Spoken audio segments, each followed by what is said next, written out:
सध्या विदर्भात उन्हाचा रेड अलर्ट जो आहे तो हवामान विभागाच्या वतीनं जारी करण्यात आलेला आहे आणि त्याचे परिणाम जे आहेत ते मागील 3 दिवसापासून अमरावतीवासियांना पाहायला मिळत आहे। काल जर आपण पाहिलं तर अमरावतीचं तापमान जे आहे ते 46.4 अंशावर गेलेलं होतं आणि आज पुन्हा सकाळपासून जर आपण पाहिलं तर उन्हाच्या झळा जे आहेत ते अमरावतीकराला लागायला सुरुवात झालेली आहेत। मी सध्या अमरावतीच्या मुख्य प्रवेशद्वार असलेल्या अर्थात वेलकम पॉईंटवर आहे आणि मोठ्या प्रमाणात या ठिकाणी जर आपण पाहिलं तर सकाळी 10 ते 11 वाजेपर्यंत अमरावती शहरामध्ये येणाऱ्या नागरिकांची गर्दी असते। जिल्ह्याभरातनं नागरिक जे आहेत ते कामानिमित्त असेल किंवा नोकरीनिमित्तानं खरेदीसाठी अमरावतीमध्ये येत असतात, परंतु जर आत्ता आपण पाहिलं तर खरेदीसाठी येणाऱ्या लोकांनी जी आहे ती पाठ फिरवलेली आहेत। गर्दी जर आपण पाहिलं तर एकंदरीत सध्या या ठिकाणची ओसरल्याचं चित्र आपल्याला पाहायला मिळत आहे।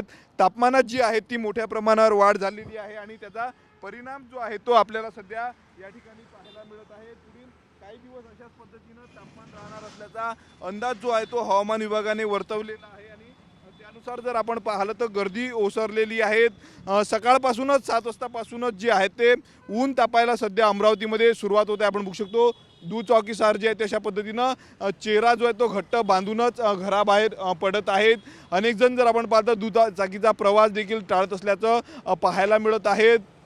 एकंदरीत जर आपण पाहिलं तर मोठ्या प्रमाणावर तापमान तापणार असल्याचं पाहायला मिळतं। आपण बघू शकतो बघा सिमेंटचं साहित्य नेणारा ट्रक आहे, पूर्ण त्याला जे आहे ते तळवाचं आच्छादन जे आहे ते लावलेलं आहे, कॉन्क्रीटचा माल त्यामध्ये बनवला जातं। एवढं मोठ्या प्रमाणावर ऊन जे आहे ते सध्या अमरावतीमध्ये पाहायला मिळतं। त्यामुळं आजही तापमान जे आहे ते 46 अंशाच्या वर जाणार असल्याचा अंदाज हवामान विभागाने वर्तवलेला आहे। कॅमेरामन निकेत दहातोंडेसह मी स्वप्नील उमप, TV9 मराठी, अमरावती।